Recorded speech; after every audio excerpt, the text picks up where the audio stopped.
Alors, dans cette vidéo, nous allons montrer que log de 2 n'appartient pas à Q, c'est-à-dire que log de 2 est ce qu'on appelle irrationnel, parce que Q, c'est ce qu'on appelle les nombres rationnels, donc s'il n'appartient pas à Q, c'est ce qu'on appelle les nombres irrationnels. Et pour montrer qu'un nombre est irrationnel, on fait quasiment toujours une démonstration par l'absurde, c'est-à-dire qu'on va supposer que log de 2 est rationnel, c'est-à-dire qu'il appartient à Q, et on va trouver une contradiction, ce qui fait que mon hypothèse de départ est fausse, et l'hypothèse de départ ça aurait été que log de 2 appartient à Q. Donc ça, retenez bien, pour montrer qu'un nombre est irrationnel, la plupart du temps, on fait un raisonnement par l'absurde. J'avais fait une autre vidéo où j'avais montré que racine de 2 n'appartenait pas à Q, et bien c'est aussi un raisonnement par l'absurde, je vous mettrai le lien dans la description.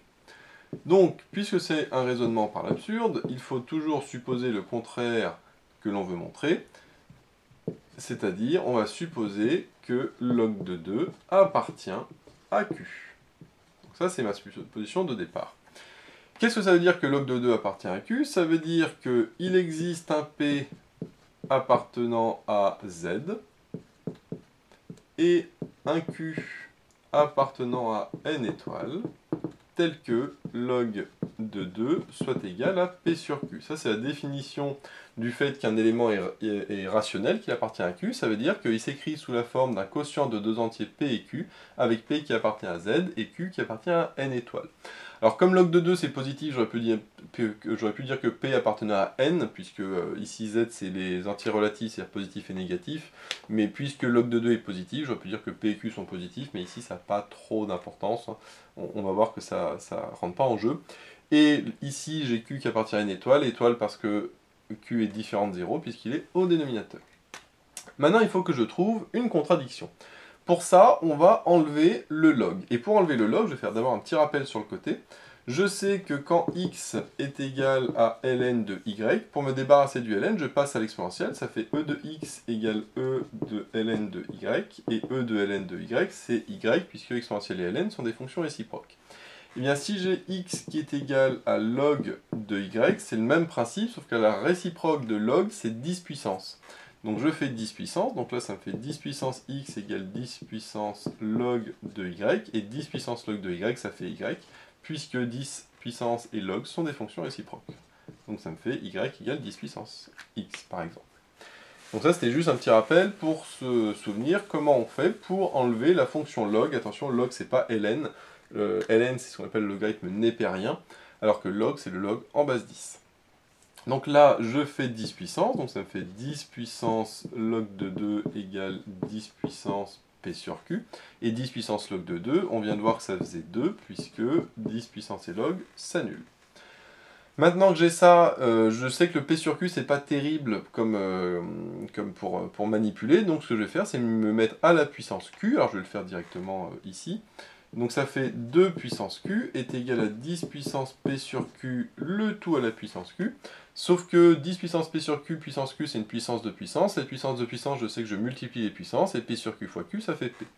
Donc ça nous donne que 2 puissance Q est égal à 10 puissance P.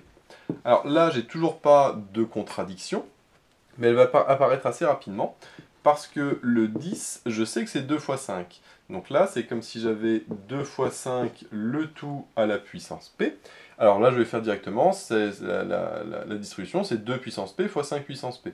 Donc plutôt que d'écrire 2 fois 5 le tout puissance P, je sais que je peux écrire 2 puissance P fois 5 à la puissance P. Parce que je distribue le P à chacun des deux termes du produit.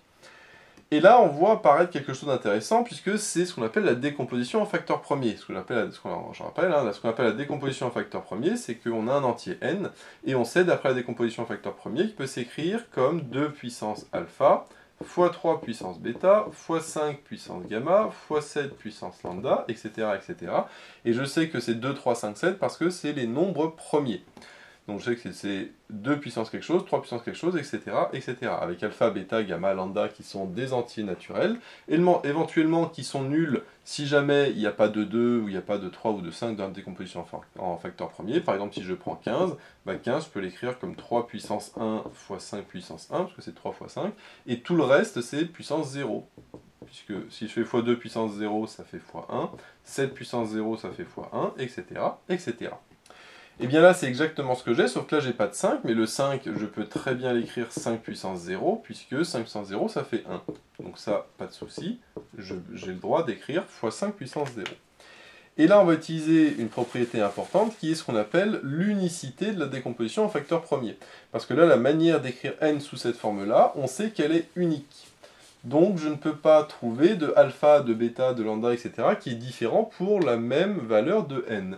Or, ici, j'ai une égalité, enfin deux termes qui sont égaux, et si les deux termes sont égaux, d'après l'unicité de la décomposition en facteur premier, je ne l'écris pas ici, mais on pourrait écrire d'après l'unicité de la décomposition en facteur premier, ça veut dire que les puissances de 2 à gauche sont égales aux puissances de 2 à droite, et les puissances de 5 à gauche aux puissances de 5 à droite.